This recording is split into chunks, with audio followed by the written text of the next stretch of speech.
el libro de anticuario de la ciudad de Armenia. Es un privilegio y un honor tenerlos a todos ustedes. Hoy estamos desarrollando nuestra actividad denominada Frente a la Montaña, lecturas de poesía en Armenia.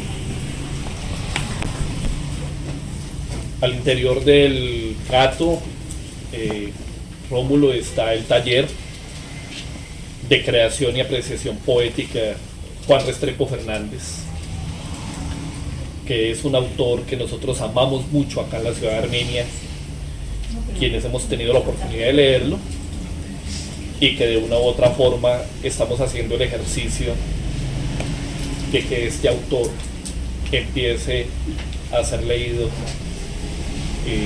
por varias personas y sobre todo por las personas que nos visitan constantemente de otras ciudades. Ya te facilitaré unos libros de Juan para que tú también lo conozcas. Esta noche hay un público nutrido, maravilloso, de amigos personales, personas muy especiales por mí, muy queridas por mí. Muchas gracias por acompañar esta lectura. Y Frente a la Montaña, lecturas de poesía en Armenia, hoy tiene el gusto, el placer, el honor de presentar al maestro Rómulo Bustos Aguirre. Voy a ser muy sucinto en la presentación de Rómulo. Un poeta serio, un poeta sólido y un poeta que también recurre a los expedientes de Jorge Luis Borges. Borges se sitúa en los primeros poemarios de Rómulo, pero se sitúa para darle 2 o 3 indicaciones y de manera muy rápida va desapareciendo de la voz que aparece ya como la voz de Rómulo Bustos Aguirre en su cuarto libro, En Sacrificiales. En este libro, como su título lo indica, alguien va a ser sacrificado. Y la primera reflexión que yo hago y que la he comentado con Rómulo en las conversaciones es que seguramente lo que él sacrifica en este libro puede ser distinto para lo que el lector juicioso de la obra de Rómulo Bustos Aguirre puede sentir, puede entender o puede pretender. El protagonista en la obra de Rómulo Bustos Aguirre, el personaje central es Dios. Pero en Sacrificiales también uno podría pensar que él está sacrificando a Dios. Pero también uno podría pensar que lo que se está sacrificando de una u otra forma es la tradición de la poesía que se ha escrito en el Caribe colombiano.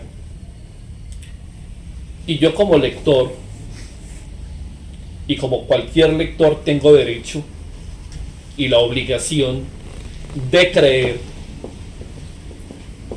o de acompañar desde mi visión quién es el sacrificado. Por supuesto que el personaje, que ya es un personaje de la ficción y un personaje de la literatura, el Dios que aparece en la obra de Rómulo, está siendo sacrificado. Pero yo también creo que lo que se está sacrificando es una forma, una manera de decir, de nombrar, de expresar las cosas dentro de la poesía colombiana, apareciendo con una voz muy potente a partir de libros sacrificiales, y que se está sacrificando algo de la tradición de la poesía del Caribe.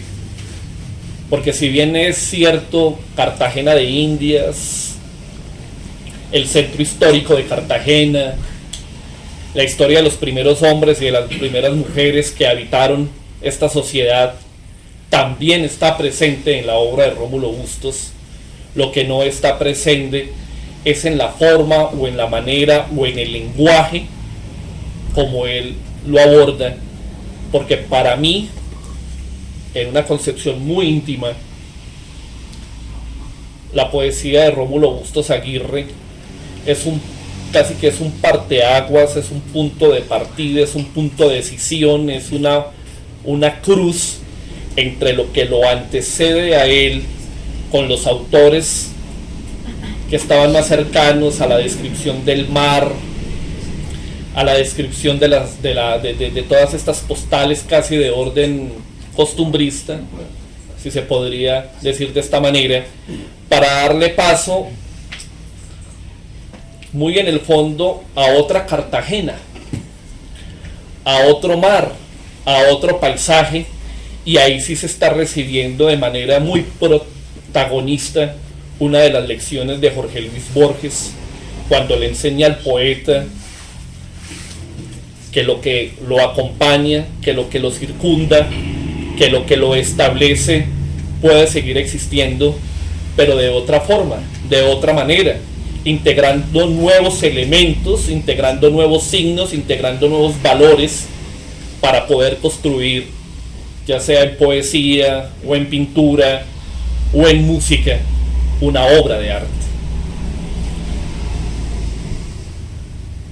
Hay más abismo que silencio en la poesía de Rómulo Bustos Aguirre.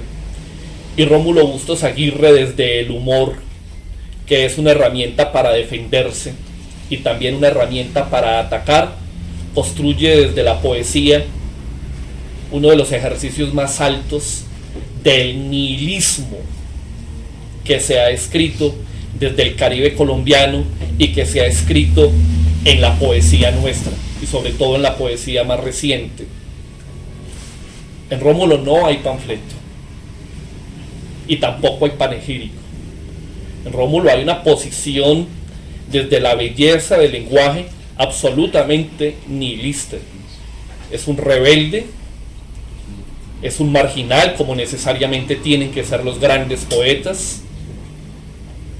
Es una voz que se podría decir, una voz que se revela, que se muestra distinta y que para mí, siendo del Caribe, presentándolo al pueblo caribeño con mucho gusto y con mucho aprecio y con mucho agrado, para mí es un autor que obedece a una curva cultural y que me da la impresión que es una curva cultural que está muy circunscrita en la poesía y en la forma de ser y en la forma de nombrar de la poesía europea. El oscuro sello de Dios, Muerte y levitación de la ballena, Sacrificiales, La pupila incesante, De moscas y de ángeles.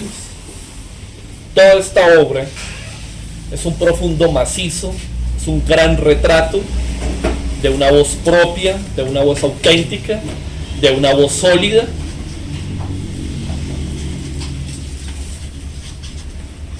En él no está Lucho Bermúdez. En él no están las vendedoras de fruta, aunque aparece en un poema. En él no está Yo de Arroyo, aunque sea de Barranquilla.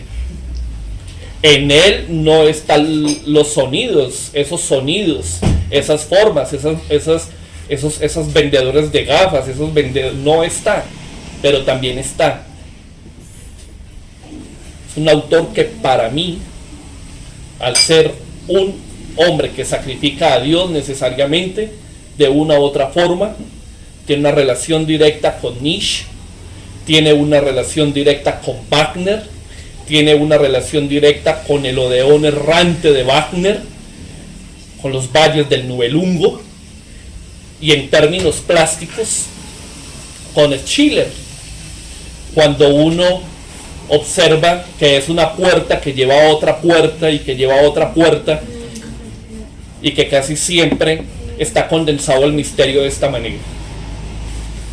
Pero como ustedes no vinieron a oírme a mí, y no hay nada más detestable que un presentador que no deje leer al poeta, les agradezco por la paciencia que me tienen. Ahí está tu vino. Y ahí está tu pueblo, Señor. Bienvenido. Bueno, gracias, mi querido Andrés Matías, siempre tan generoso con la palabra. Has hecho unos apuntes muy interesantes. Iluminan, me gusta mucho escuchar lo que dice la gente sobre todas las cosas, porque me obliga a confrontarla, ¿no? Y en este caso, sobre mi poesía, ilumina algunos ángulos que de pronto yo no veo. Eso me parece interesante. Me parece realmente muy interesante sus observaciones.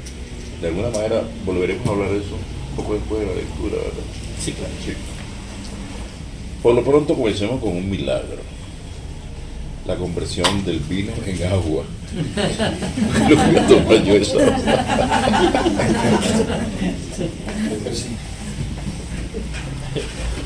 La verdad es que la lluvia me ha perseguido desde Cartagena. Pero hay un aguacero el día antes de venir para Pereira. Comencé allí como a cuidar la voz, ¿no? Había logrado que no se me desandara esta todo.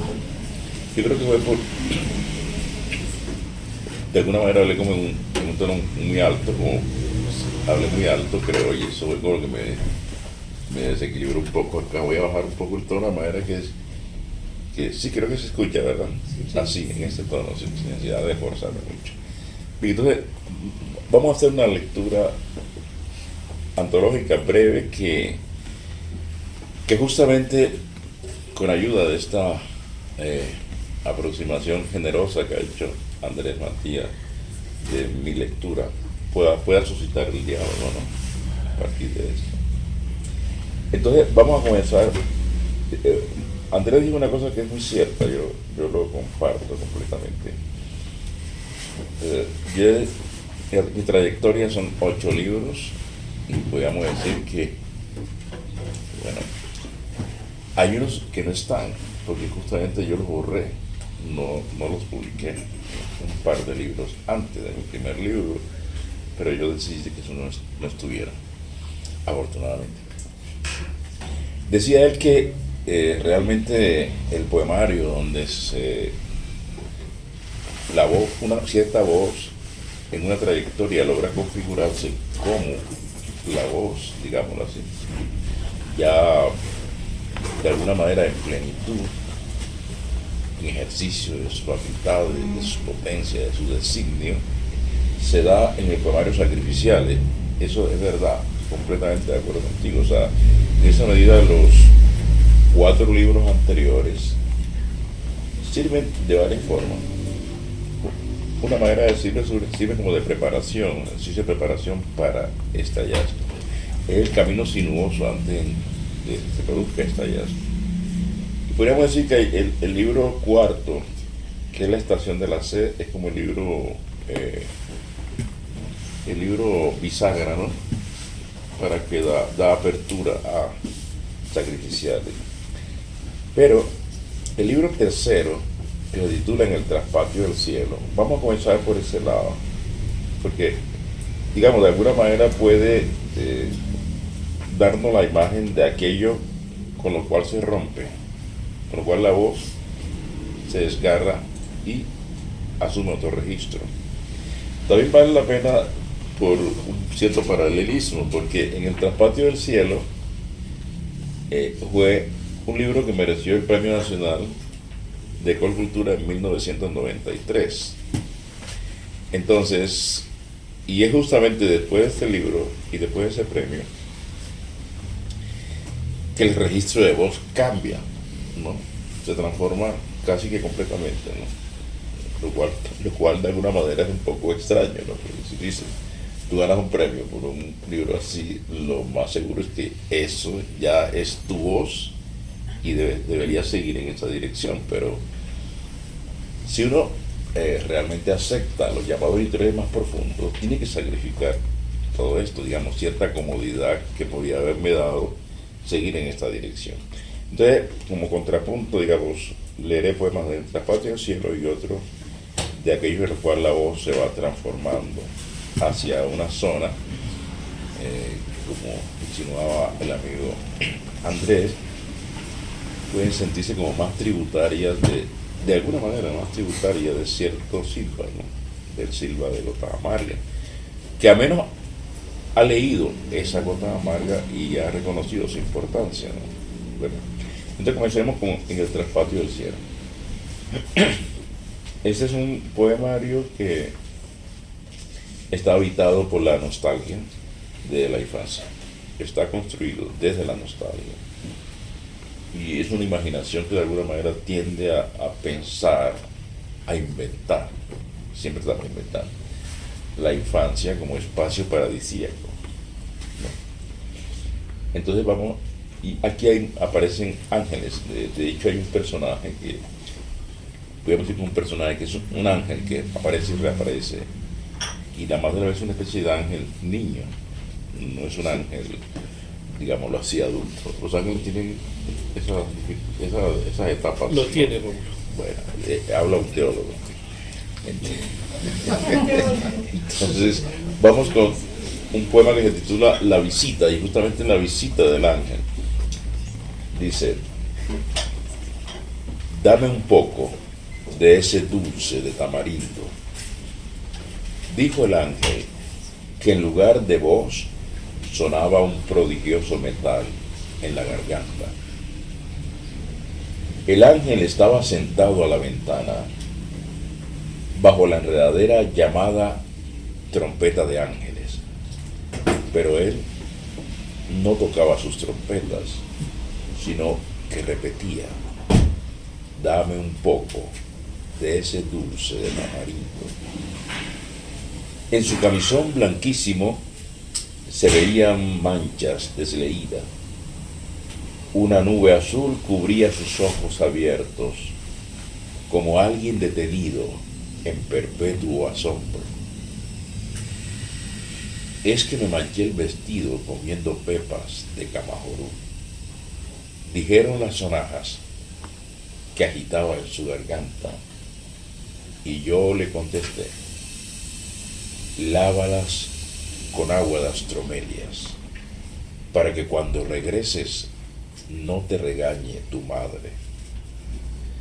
Afuera parecía que hubiera caído a la tierra el más suntuoso de los astros.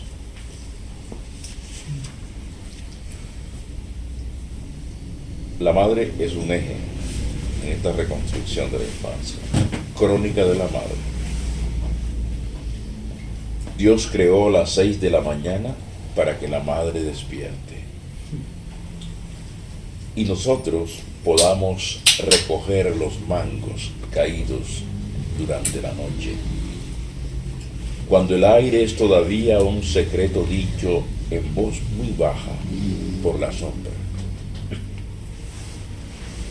Ramiro encuentra los más grandes y los muestra. Pequeños trofeos recogidos en la más dulce guerra entre los hermanos. La madre atiza el día y suelta los olores. Sobre las 4 patas de la mesa, como un animal manso, las hojas del bijao abren su fruta humeante. Desayuna el mundo. Otra figura primordial en tu imaginación infantil es la de mi hermana mayor. Crónica de la hermana mayor. Dios creó las 4 de la tarde para que los árboles hablen con la brisa, para que la hermana mayor regrese y yo pueda esperarla junto a la verja. La hermana mayor con sus 2 largas trenzas. En la esquina, la acacia ha encendido cada una de sus flores y parece un fino candelabro a plena luz. Las columnas del parque, como las patas de 6 garzas blancas. El ángel, siempre atareado mirando bajo el ala de las cosas, me murmura al oído lo que dicen los árboles. Son las 4. La hermana vuelve. Y este poema, aquí está la presencia de juegos infantiles y un soplo de alguna manera mágico, ¿no? Vuelo y construcción del caballo de palo. Del matarratón más puro lo cortarás, de un palo llovido por las lluvias de mayo, de la vara más alta, para que ya esté acostumbrado al cielo. A la mitad del día lo cortarás, con el agudo canto de 3 grillos labrarás sus ancas, y en sus patas traseras soplarás el soplo de la sábila. Cuida que no esté cerca una mujer muy vieja mirándote de espaldas, pues su mirada podría enfermar su vuelo. Sobre el techo de tu casa lo dejarás 3 días. Entonces, sujétalo, pero no con la mano, sino con el aire de la mano, como si tu mano estuviera soñando. Ahora, solo ten cuidado de no tropezar con las nubes o el asombro callado de los pájaros. Bien, ahí está como la tonalidad básica, creo yo, de lo que es en el traspatio del cielo. Estación de la Sed, con un título que ya sugiere muchas cosas, va a dar un giro, ¿no? De alguna manera el ángel tiende a recular, como decimos en la costa, tiende a irse hacia atrás y a hacerle espacio a otros seres que antes no habían tenido entrada en este universo. De alguna manera el ángel los bloqueaba, yo no sé. Cosas de ángeles que yo desconozco. Y así es posible que aparezca un poema que se titule 100 pies. 100 pies dice así: el 100 pies en el piso del retrete, tratando de escalar la pared, o braceando en la pequeña vorágine de la taza, las lisas, inexpugnables paredes, las 100 patas de tu alma.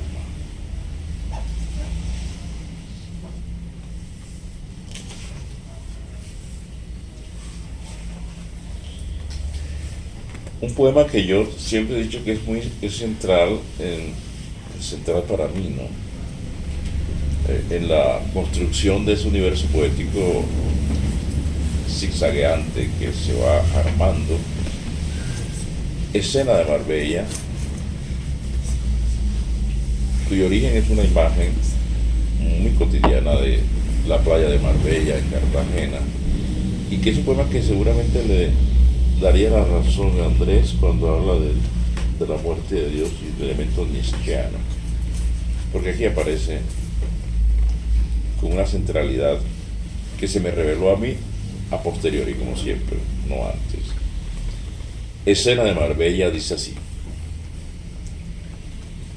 junto a las piedras está Dios boca arriba.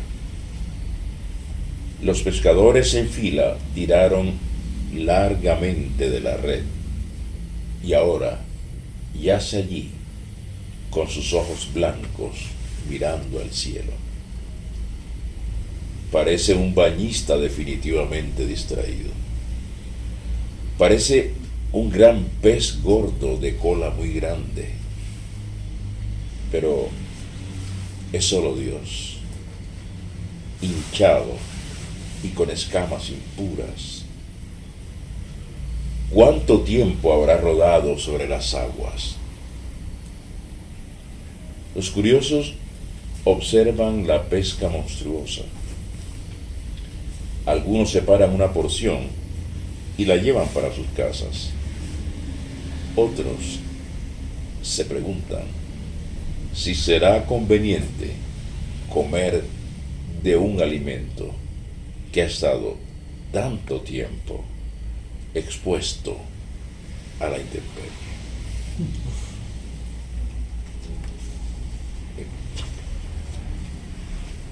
Las cosas con Dios se van complicando.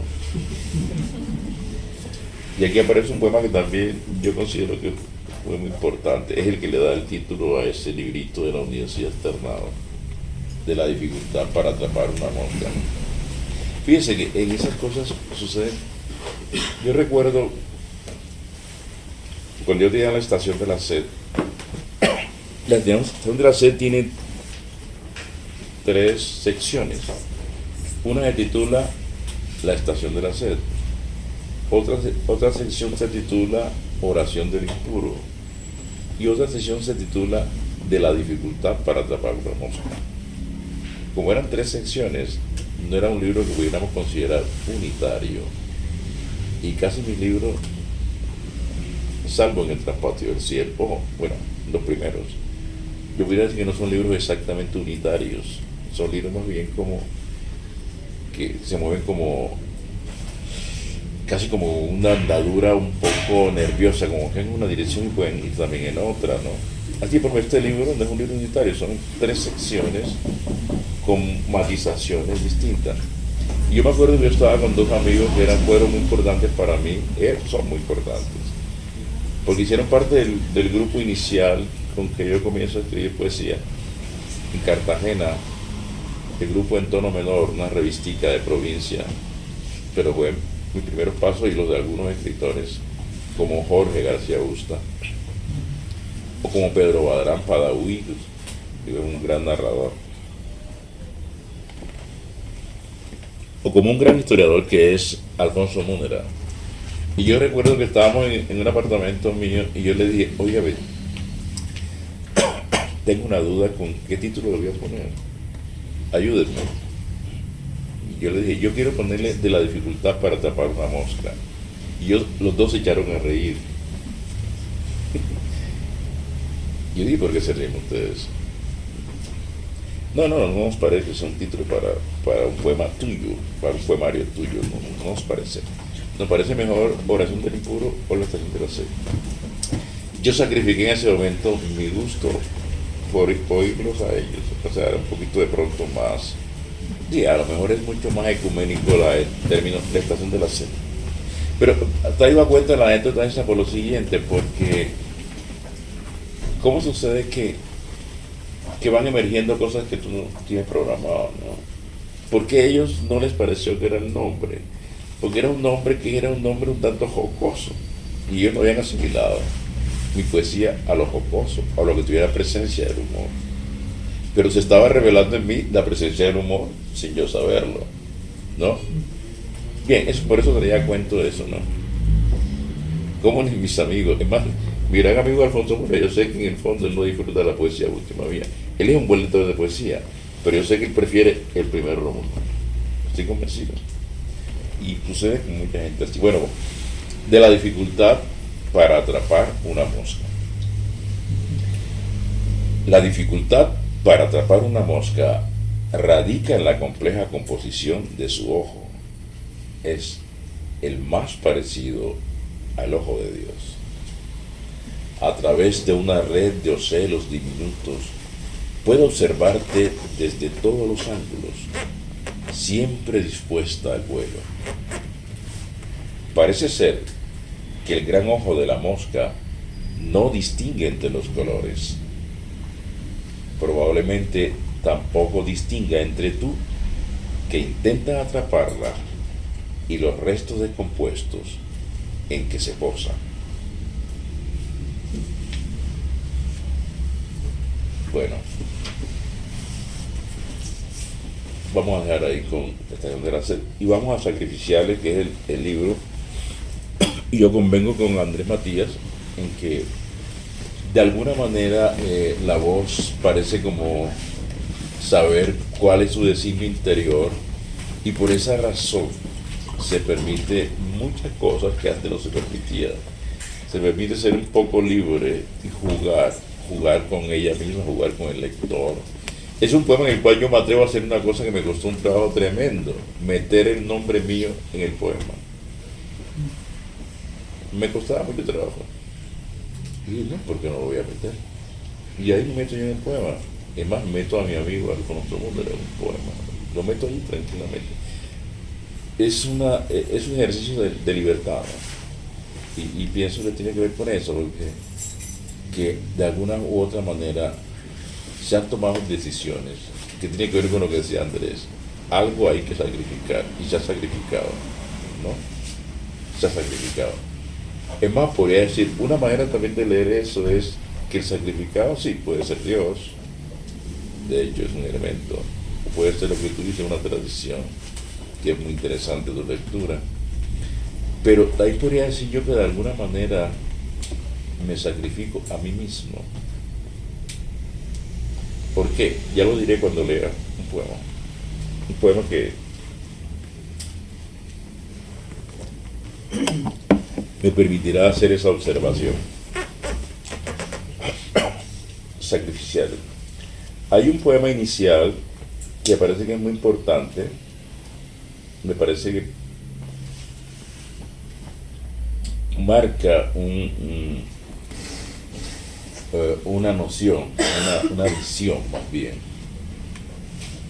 que es absolutamente medular, que está en la base de este poemario. Es el primer poema. Se titula Lo Eterno. Dice: lo eterno está siempre ocurriendo ante tus ojos, vivo y opaco como una piedra. Y tú debes pulir esa piedra hasta hacerla un espejo en que poderte mirar, mirándola. Pero entonces el espejo ya será agua y escapará entre tus dedos. Lo eterno está siempre en fuga ante tus ojos. O sea, esa imagen de lo que fluye de modo absoluto, que enlaza un poco con la idea del nihilismo del que tú hablaste, es capital en este poemario, y es capital en todos los poemarios que siguen. ¿Sí? Entonces, vamos a algunos poemas que marquen esa transformación de una manera radical, digámoslo así. Vamos a leer el poema Mantarraya. Mantarraya dice así: por algún divertido arreglo, los dos muchachos han dividido en dos la mantarraya, como si fuera una hoja de papel. Y ahora cada uno lleva su parte colgando de la mano. Ya nada queda de la gracia que el animal exhibe en los acuarios, ondeando, sumergiéndose, elevándose en el agua, todo su cuerpo como dos extrañas alas. Mientras la ofrecen a lo largo de la playa, los dos muchachos aseguran que con ella se prepara un excelente y vigorizante cocido. Las dos partes siguen vivas. A veces una de ellas levemente se estremece y aletea, como si una parte reclamara la otra, o como si conservara alguna oscura memoria de su vuelo. Dactiloscopia. Aquí aparece el personaje, como dijo Andrés, el único personaje que creo que hay en mi obra, que es Dios. Aquí aparece otra vez. No me deja en paz, Veamos, el poema se titula Dactiloscopia. Justo cuando mueves el hilo con el dedo, aparece la araña, con todas sus patas, su abdomen, sus pelos y sus ojos casi ciegos. Examina atentamente tu dedo, los meandros sin centro aparente de tu huella, la uña curvada y agresiva, la pequeña mugre que en ella se acumula, los pellejos que se han endurecido a ambos lados y parecen pequeños cuernos, es lo que más familiar le resulta. Pero no acierta a intuir el resto misterioso en que te extiendes, con todas tus patas, tu abdomen, tus pelos y tus ojos casi ciegos. Le resulta una presa extraña, demasiado evidente para ignorarla, demasiado hipotética para comerla. Decide que tú debes ser Dios o algo parecido, y se agazapa de nuevo a esperar un bicho menos complicado, más limpio y digerible.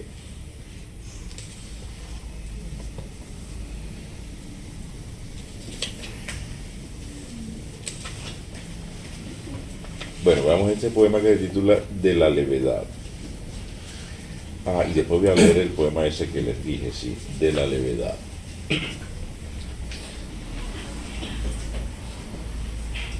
Era un alma tan leve, érase un alma tan leve, que cuando murió su cuerpo, era tal su levedad, que pasó sin detenerse ante la puerta del cielo. Al menos eso fue lo que creyó el guardián de la puerta. Y el guardián de la puerta, alarmado, temiendo que fuera a dar al abismo o vértigo de la nada, le sugirió que a modo de plomadas dejara caer palabras pesadas. Y el alma leve dijo: ceiba, argamasa, potala, escaparate. Pero siguió levitando. Y el guardián de la puerta le sugirió que probara con malas palabras. Y el alma leve dijo palabras crapulosas que la censura celeste me impide repetir. Pero siguió levitando. Y el guardián de la puerta le sugirió que probara con palabras inmundas. Y el alma leve dijo palabras inmundas que el asco me hace imposible repetir. Y finalmente el alma leve se perdió de vista ante la mirada desolada del guardián de la puerta. El guardián de la puerta, que era en realidad Sir Isaac Newton en apariencia de guardián de la puerta, no lograría comprender que per secula seculorum nada sabría sobre el libre vuelo o caída de los cuerpos, de las almas, en el espacio angélico, ni mucho menos entender que en eso consistía su propio y exclusivo círculo del infierno. Vamos a ver este poema que se titula, que es un poema donde yo puedo decir, hipotetizar también, ¿no? También tengo derecho a hipotetizar yo sobre mi obra, no solamente tú, Andrés Matías.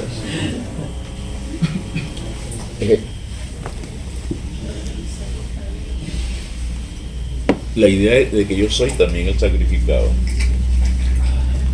se titula Contra Parménides o la María Palito. Todos sabemos lo que es una María Palito, el sexto palo también llaman a veces María Palito. Sí. O sea, doy la pista de entrada para lo que yo digo, porque siento que me sacrifico yo. Lo digo de entrada. ¿Por qué? Porque yo adoro a Parménides. Yo adoro a Parménides. Y en el poema no hago más que decir todo lo contrario, ¿verdad? Ahí va la pista, donde dice, contra Parménides o la María Palito. La inmovilidad de la María Palito podría haber dado a ciertos filósofos razonamientos más convincentes que el de la flecha o aquel otro más divulgado de Aquiles y la tortuga. Ella no lo sabe. Si lo supiera, luciría más filosófica de lo que parece. Todo llama a su transformación. Nada quiere permanecer fijado a su ser. El poema pide ser prosa. La piedra pide ser agua. El horizonte pide ser línea vertical. Pero la inmóvil María Palito solo quiere ser María Palito. Muy flaquísima señora del límite, del umbral, no sabe que en realidad ella es el más fino argumento contra el estatismo que su apariencia pregona, que sin que lo haya pedido, siendo un insecto de 4 patas, algo dentro de ella, algo remoto, la mueve a ser palito. Por eso se llama así. Pero eso tampoco parece saberlo la María Palito. Entonces, ¿qué es lo que sucede? Lo que sucede es que, digámoslo así, haciendo una relación temible, digámoslo así. Es que, así como Flaubert decía que Madame Bovary era él, Madame Bovary soy yo, la conocida frase, yo puedo decir, la María Palito soy yo, realmente. Yo fascinado con el estatismo de Parménides. Ese caso. Pero sin embargo el poema dice todo lo contrario, realmente. Y lo que quiero decir es que a mí me costó un trabajo tremendo aceptar eso que está dicho en el primer poema, que todo fluye y que nada permanece. Es decir, esa nihilidad de que tú hablas, a mí me costó un gran trabajo aceptarla, asumirla. Para mí fue un drama, o sea, es eso que hablaba yo ahorita, el drama interior, ¿verdad? Una épica interioridad. Esto, ¿verdad? Preguntas de alguna manera filosóficas, ¿no? ¿Verdad? Que están allí. Y que una María Palito me dio la pista para de alguna manera enterrarme el cuchillo a mí mismo, porque eso era lo que estaba ocurriendo. Un detalle simpático con esta María Palito: alguna vez que leí este poema, alguien me dijo, después en la sesión de preguntas me dijo, poeta, pero ahí parece que hay algo que me inquieta mucho, y es que parece haber un error en ese poema, porque la María Palito tiene 6 patas, no tiene 4 como asegura usted. Y yo le dije, pues tienes toda la razón, así es. La María Palito tiene 6 patas, pero la María Palito de mi poema tiene 4.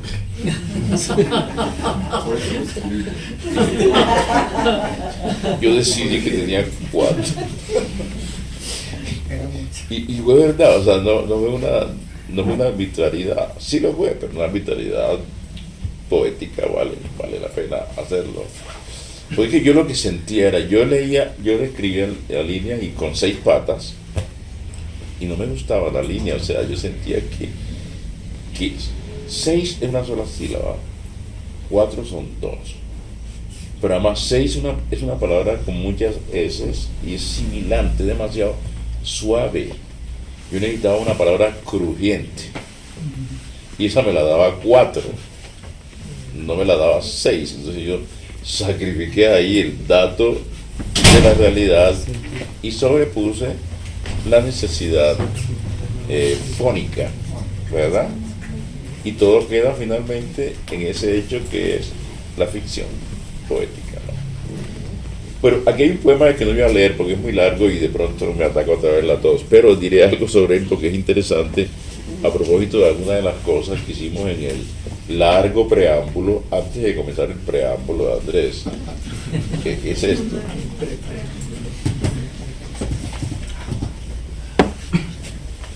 El poema que se titula El Arcángel. Es un poema que en el fondo está colocado estratégicamente al lado de este, porque aquí dice justamente, el poema pide ser prosa y yo entonces escribo un poema en prosa completamente.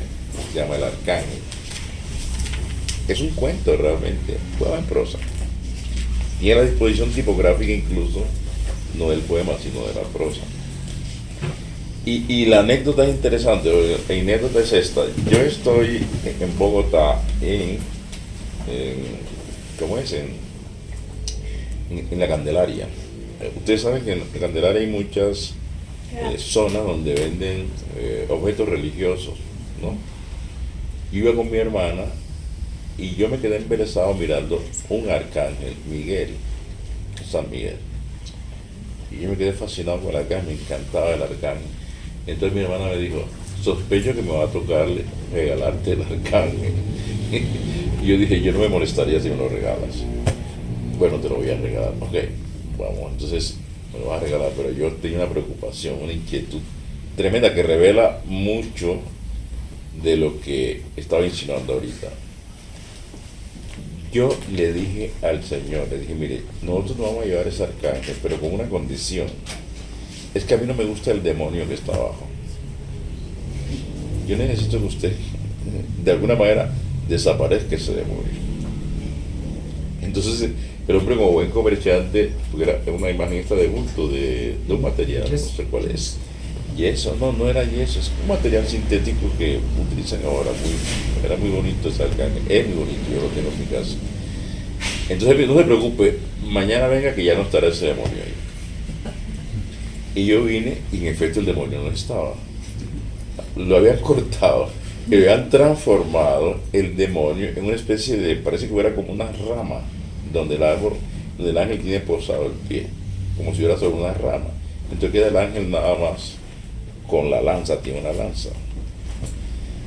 Eso es el anécdota que suscita el texto, pero el texto lo que hace es proponer el problema de que al ángel le hace falta su demonio. Entonces este es un ángel que sufre justamente porque se ha producido un cercenamiento de ese aspecto que era tan necesario para él. En algún momento el ángel me dice a mí, es que no sabías, voy a leer esa línea. Vamos a leer la parte del diálogo. Dice, el diálogo, el arcángel está hablando conmigo. Entonces dice, ¿sabes qué condición ontológica es más terrible que la de un ángel? No se me ocurre, respondí, intrigado. Un ángel al que han separado de su demonio. Ignorabas que eran las atroces alas del mal lo que sostenía mi purísimo vuelo. Esto es lo que le deja como interrogante y lección al yo poético ese arcángel. Yo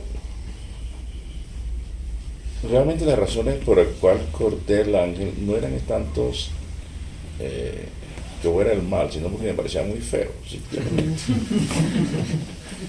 Pero por otra razón tampoco era que me gustaba, no me gustaba la imagen de un ángel siempre como que atacando al enemigo. Y decía, pero este ángel no tiene compasión, me decía yo. De todas maneras el ángel quedó ahí sin su demonio. Y yo quedé con un problema, porque de todas maneras yo sentía, de todas maneras le quitaba el demonio al ángel, a la figura que yo estaba viendo. Y yo lo solucioné de la siguiente manera.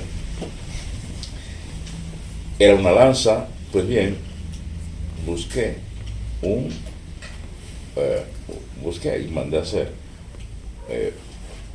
como una rama envolvente de metal, ¿no?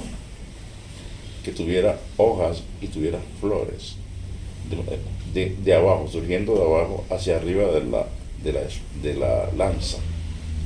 Es decir, es la imagen del árbol que florece. Es decir, el arma se convierte, se transforma en algo hermoso, florido, florece. Y yo me dije, porque yo necesitaba también hacer mi catarsis. Entonces mi catarsis, seguro va a haber una especie de ritual. Yo dije, esa rama florecida, ese florecimiento de abajo no es más que la sangre del demonio que justamente se eleva y repotencia todo y lo rescenifica todo. Y en esa imagen del arma florecida quedan redimidos el demonio, que ya no está, y el ángel. Ambos se liberan, ambos, justamente a partir de esa imagen de conversión o de reconversión. Porque lo que trata no es de cortar a Mr. Hyde, sino hacerlo florecer. Que sea una fuerza también, ¿verdad?, que entre a jugar dentro de la constitución del ser interior, cada uno. Bueno, a ver si de pronto hay algo. Un último poema de este. Aquí bueno, vamos a leer este último. Bueno, creo que no está ese último que estaba pensando. Bueno, vamos a leer este. El titula, era el que estaba pensando. Mirando una estampa de Santa Lucía en un texto hagiográfico. Santa Lucía es la patrona de los ciegos. Los ojos, siguiendo la tradicional iconografía, reposan sobre un plato, como dos peces muertos, ojos grandes y soñadores, me digo, imaginando las cuencas vacías, tan grandes que por ello debió caber el mundo, toda la carne y sus demonios. Me sopla el oído mi fiel demonio de cabecera. Yo lo espanto y él se va con el rabo entre las piernas al fondo de la habitación que compartimos. Patrona de las modistillas y de los sastres, reza al pie de la estampa. ¿Y acaso de los boyeristas?, comenta mi demonio de cabecera. Y arrecia el ataque, acudiendo a una cita apócrifa de San Isidoro y añadiendo no sé qué gracias y desgracias de cierto ojo divulgadas por Quevedo. Y para que no quede duda acerca de lo que está hablando, rubrica todo esto con una sonora ventosidad. Los dos peces muertos no se dan por aludidos. Yo finjo ignorarlo y paso juiciosamente a otra página del libro, pero él sabe que ha hecho bien su trabajo y sonríe mientras lame su pelaje. Bueno, aquí está Sacrificiales. Vamos a leer para agilizar un par de poemas de los otros, para que podamos dialogar un poco. Bueno, este texto que sigue, en breve, ya de otro libro que titula Muerte y levitación de la ballena. Es un texto que yo le doy también un lugar muy importante dentro de este desenvolvimiento de mi poesía, que es, y eso sí que quede claro, que es también el desenvolvimiento mío, es el proceso de transformación de mi mirada y de mi relación con el mundo. Observación hecha desde el hemisferio izquierdo del cerebro. Es probable que Dios no exista. Esto en realidad carece de importancia. Más interesante es saber que existe el hemisferio derecho del cerebro, cuya función es soñarlo. Ahí está. Y vamos a leer este, que se titula,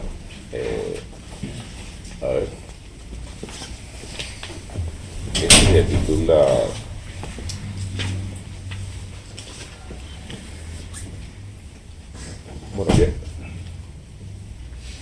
No sé, estaba ahí, pensé que me confundo. Vamos a leer este para cerrar este libro. Sufi dice: como un perro que inútilmente intenta morder su cola, giro el sentido inverso del movimiento de los astros para alcanzar mi sombra. Solo ella puede darme noticias de mi luz.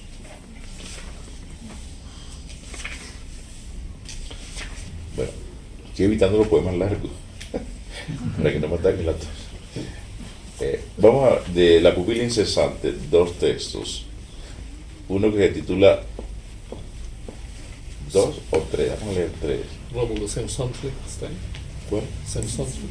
está no, está en el anterior, lo leo. Sí, por favor. ¿Te parece? Vamos a leer entonces Sensontle. Sensontle dice así: pájaro numeroso, el sensontle. Ahora es una violina, después un azulejo, un muchacho que silba, un sangretoro, un turpial. De 400 cantos habla la etimología náhuatl, pero a veces pareciera cansarse de ser tantos pájaros y ensaya un misterioso silencio. Todo su adentro calla, como si se escuchara a sí mismo callando, como si descubriera que en su silencio habita otro pájaro que canta, suspendido en su ramaje interior. Es quizás entonces más sensontle el sensontle. El tema del silencio. El tema del silencio, sí. Vamos a leer de La pupila incesante. Bueno, ¿cómo? Leibniz está ahí. ¿Leibniz? ¿Metafísica? Bueno, ok. Vamos a leer metafísica, pero antes voy a leer este que titula Semántica del mundo. Semántica del mundo, dice así: el mundo es siempre sí y no, sino lúdico, incongruencia, humor cósmico. Por ejemplo, ahora voy a enrollar este texto, que aún no es texto. Lo voy a enrollar sobre sí mismo, sobre su sí, sobre su no, sobre su sí no, sobre su sí no. Lo voy a enrollar sobre su signo, para que tú lo desenrolles en su espejeante gnosis. Y este que se titula Metafísica. Metafísica es un poema muy metafísico, por supuesto. Metafísica dice así: después de que te has sentado de una buena vez en el retrete, bien puedes pensar con Leibniz que este sea el mejor de los mundos posibles. Esta sensación de plenitud puede durar aproximadamente entre 60 y 146 segundos, dependiendo, claro está, de la envergadura del asunto. Lo inquietante de todo esto es que a lo mejor no te equivocas.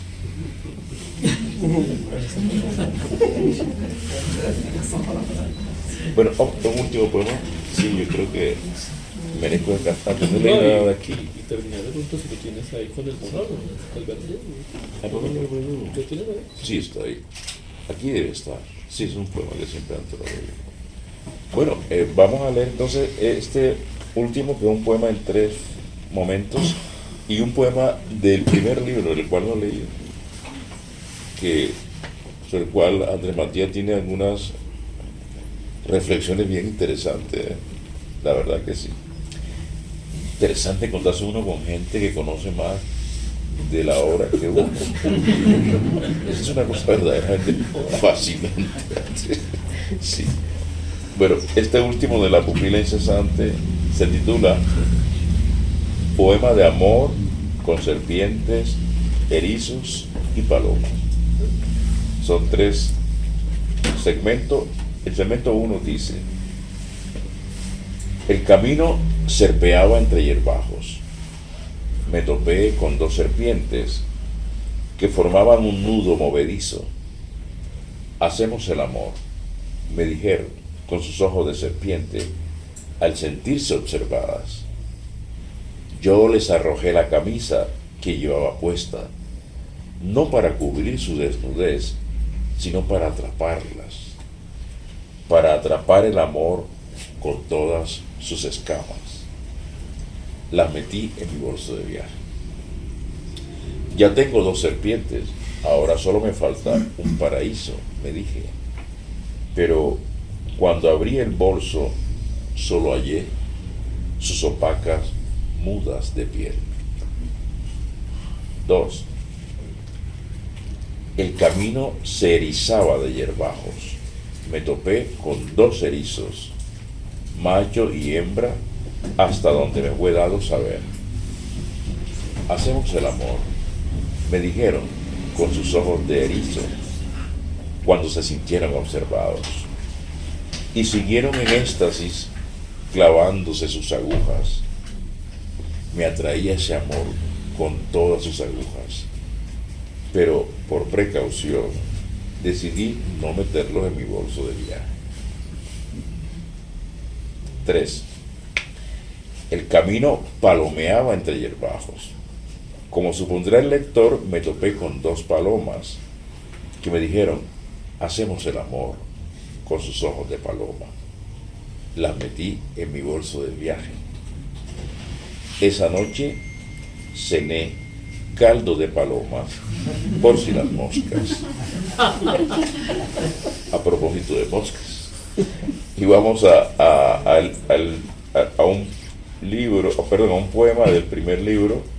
El primer libro se titula El oscuro sello de Dios. Hay cosas de las cuales uno se siente orgulloso. Yo me siento orgulloso del título de ese libro. Cuando yo le puse ese título al libro, yo dije, pero qué título tan bello. Esto no puede ser que no exista el título este. Tiene que haber en alguna parte ese título. Y me dediqué a buscar por todas partes donde pude, pero no encontré. Yo no sé si no encontré lo suficiente, y tal vez esté copiando a alguien, pero la verdad que no lo encontraba. Buscar el oscuro sello de Dios, me aparecía el sello, los sellos de la Biblia, del Apocalipsis, pero no el oscuro sello, de modo que se quedó así.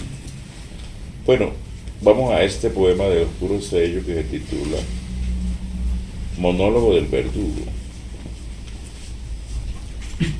Aquí está, monólogo del verdugo, dice así: cuando el rey baja la mano, debo entender que hay que aniquilar a la víctima. Si la deja a media asta, se trata entonces de una mutilación simple. Si un poco más abajo, de una mutilación doble. Ignoro si alguna vez ha levantado la mano absolutoria. Diarias son las inmolaciones. Los días no son menos violentos que las noches. Llegará un descanso para mi fatigado brazo. En verdad, no soy mejor ni peor que el resto de los mortales. Ahí está.